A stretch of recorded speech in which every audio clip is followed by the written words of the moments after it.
Sio Joshua. Yes. Unajua nilisoma shule ilikuwa 1964. That's when I left the school. So namba zingine zimetoka. Zingine za siku hata nimezaliwa. Hata hivi babangu alikuwa mdogo. What? Sitaki kusema vyake kwa sababu tuko katika national TV. 64 uko umezaliwa? Ni kitambo sana dadi. 64? Ni kitambo sana.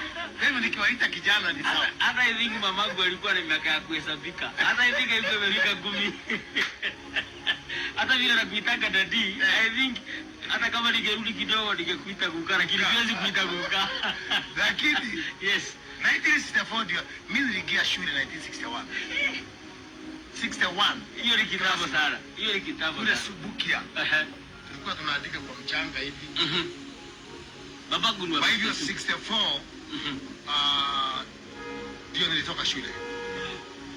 Ndio nilitoka class 3 ama class 4 hapo hivi. Kwa hivyo namba zingine zimechanganyikana. Kama ni K imerudi nyuma, wakaenda ikaenda mbele sababu siwezi pata hata karatasi niliandika shule. Hakuna hata moja. Hata sina picha nikiwa miaka hata 20.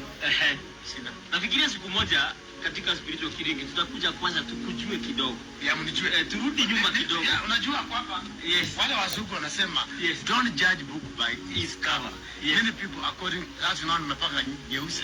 Sasa ile nyeupe imeondoka. Maana mama aliniambia hii nywele nyeupe ni kama ina kisirani. Kila ukikaa na nyeupe unaenda kotini. Unajua unataka kotini na hiyo ya white. Ameniambia hivi hata nikapaka. Ameniambia hii ni kama hii nywele ina kisirani. Kila wakati ukiwa na nywele ya white unaenda kotini. So nikapaka. Sasa sitaki tena. Bado nitanyoa. Lakini sasa soma hiyo kitabu ndio usikie maneno yanayosema na kuhani.